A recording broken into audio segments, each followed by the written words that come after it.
அனைவருக்கும் வணக்கம். டிஎன்பிஎஸ்ல கேட்ட ஒரு ஓல்டு கொஸ்டின் பார்க்கலாம். தேவதாசி பற்றி நாவல் எழுதியது யார் அப்படின்னு சொல்லி கேட்டிருக்காங்க. இதுக்கான ஆப்ஷன் பால சரஸ்வதி, ராமாமிர்தம் அம்மையார், நாகரத்தினம்மா, எம்.எஸ். சுப்புலட்சுமி. ஓகே, இதுக்கான ஆன்சர் பார்க்கறதுக்கு முன்னாடி முக்கியமான டேட்டா பார்க்கலாம். அதாவது பழங்காலத்துல இருந்தே பெண்களை கோவிலுக்கு அர்ப்பணிக்கிறாங்க. எதற்காகனா கலைப்பணி மற்றும் சேவை பணிக்காக கோவிலுக்கு அர்ப்பணிக்கிறாங்க. அது தொடக்கத்துல நன்றாக தான் இருந்திருக்கு.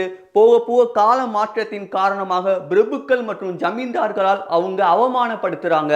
இதை அறிந்த திரு முத்துலட்சுமி ரெட்டி அம்மையார் இந்த முறையை ஒழிப்பதற்காக, அதாவது தேவதாசி முறை இல்ல அப்படின்னா பொட்டு சடங்கு முறை அப்படின்னு சொல்லுவாங்க, இதை ஒழிக்கிறதுக்காக தன்னுடைய வாழ்க்கையை அர்ப்பணிச்சிருப்பாங்க.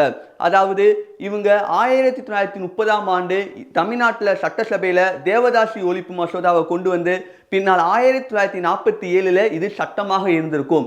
அப்ப அந்த தேவதாசி ஒழிக்கிறதுக்கு முத்துலட்சுமி ரெட்டிக்கு ஆணிவேராக இருந்தவர் யார் அப்படின்னு சொல்லி பார்த்தீங்கன்னா ராமாமிர்தம் அம்மையார். இந்த தேவதாசி பற்றி நாவல் எழுதியது ராமாமிர்தம் அம்மையார். ஆப்ஷன் பி கரெக்டான ஆன்சர்.